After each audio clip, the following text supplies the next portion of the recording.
How do you maintain a kingdom lens when life just happens and things get to be maybe a little bit chaotic or overwhelming? Or, as folks in these internet streets like to say, life be lifin'. Let's talk about it.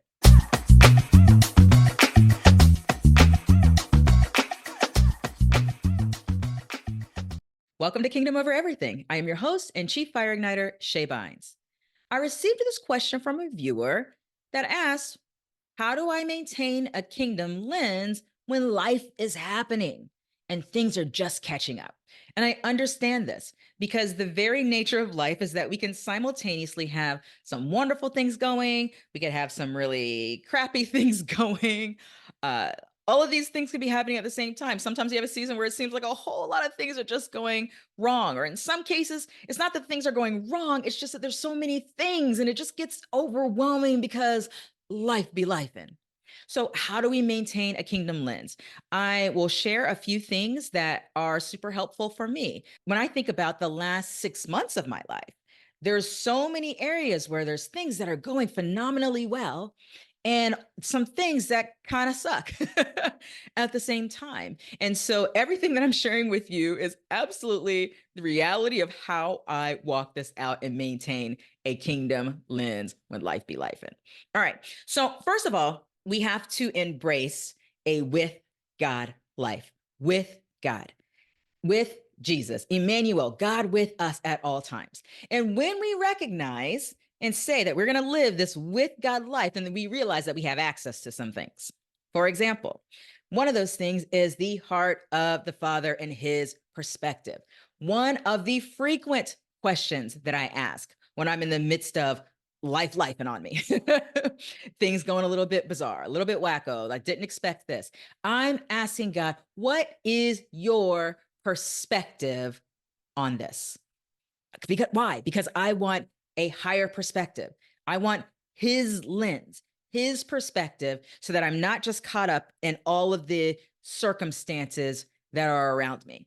Clearly, there's a need to address circumstances, but I want to have his perspective and his heart concerning it. And he never leaves me without an answer. Sometimes it's just something he speaks to my heart. Sometimes it's things he sends me right into the scripture for, but he never leaves me without an answer. So, number one is getting heaven's perspective. Now, also in this with God life, then you also realize that you have access to the wisdom of God. So I'm asking God for solutions. I don't have to figure out all the things.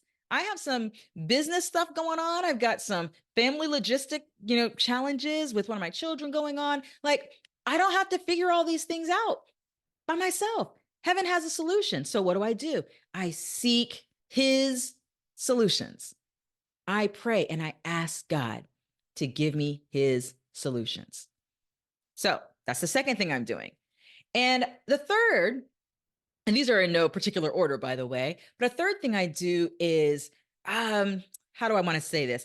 I cultivate the atmosphere. I recognize that part of this with God life is that I am an atmosphere creator and shifter. And so if there's too much chaos going on, whether that's internal chaos or external chaos, I know that with God, I have the ability to be an atmosphere creator and shifter. And so many times I have to shift. A lot of times it's an internal thing. And then the internal thing will work out for the external thing. But I have to shift my internal atmosphere. How do I do that? Through gratitude. Now, some people will say, oh, be grateful for all things. But I don't know. When I was looking at the scripture, it said to be thankful in all things. And there is a difference. And so my heart is to be thankful and have gratitude to God and all the things, all the goodness in the midst of complication and trial. And so I shift that atmosphere through praise, through worship, through just the opening my mouth, right? Surrendering myself to God. A lot of times I will physically, step away from whatever's going on to go to either my favorite spot in my favorite chair in my office, my favorite place outside with my feet in the water, or in my car with a cup of coffee, and just be still and just be grateful, to meditate on the goodness. And it shifts the atmosphere of my heart. It shifts the atmosphere of my emotions, and it gives me the ability to better receive heaven's perspective, heaven's lens, the wisdom from God in a matter. So, those are some of the really practical things that I do in just walking this thing out to have a kingdom lens in the midst of the things. But there's always solution in the midst of it. There's always a higher perspective, and we have the ability to create and shift atmospheres.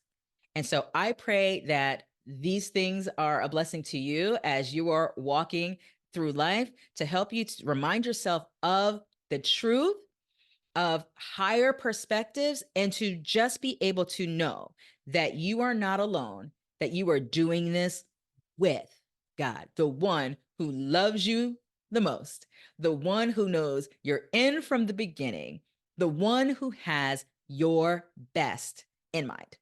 So I pray that's a blessing to you. I'll talk to you more next week.